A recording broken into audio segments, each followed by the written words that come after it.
લોહિયાળ જંગ ખેલે છે ને એ ટાઈમે અચાનક એવું બનાવ બન્યો. એ લોહિયાળ જંગની અંદર એવું બનાવ બન્યો કે પોતે જીતી ગયો ને છતાં પણ છે ને માર ને કાપ ચાલુ રાખી.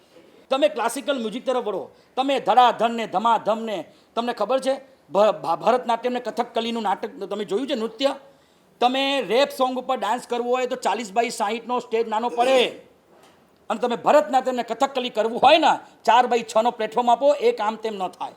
અને આર્ટ ઓફ કોર્ડિનેશન, આ art of balance of mind, તમારું આમ જો ને હાથ આમ જાય તો આંખ આમ જાય, આમ જાય તો આમ જાય, આમ જાય તો આંખ આમ જાય, જે કોર્ડિનેશન એ લોકોનું હોય આંખનું શરીરનું, એટલું સરસ 3-4 વર્ષની મહેનત કરે અને પછી એક સરસ મજાનું એનું પરફોર્મન્સ થાય અને ઓડિયન્સ એને તાળીઓથી ગડગડાટી એને વધાવે, અને જે કરે એ તમે જોવો તો ખબર પડે.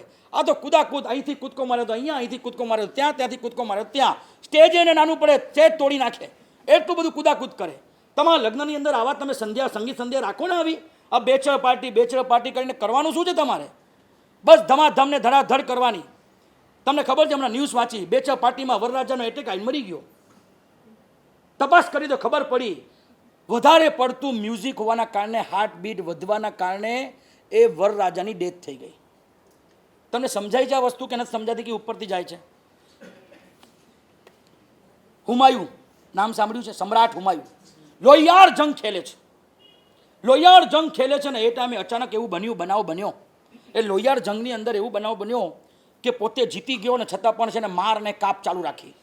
મંત્રી કહેવા આવ્યો કે બસ હવે જીતી ગયા આપણે, ભલે આપણે જીતી ગયા પણ સામેવાળા જીવતા છે, એક કે નહીં છોડું. હવે મંત્રી ટેન્શનમાં કે વધારે પડની ખોટી હિંસા શા માટે કરવાની? ત્યાં પછી તાનસેજના કેટેગરીને કોઈ સંગીતકારને બોલાયા અને એને સરસ મજાનું શાંત મધુર અને માધુર્ય ભર્યું સંગીત વગાડ્યું. 10-15 મિનિટમાં બધા જ કુલ ડાઉન થઈ ગયા, બધા શાંત થઈ ગયા, બધાએ હથિયાર મૂકી દીધા. આટલી તાકાત ક્લાસિકલ મ્યુઝિકની છે.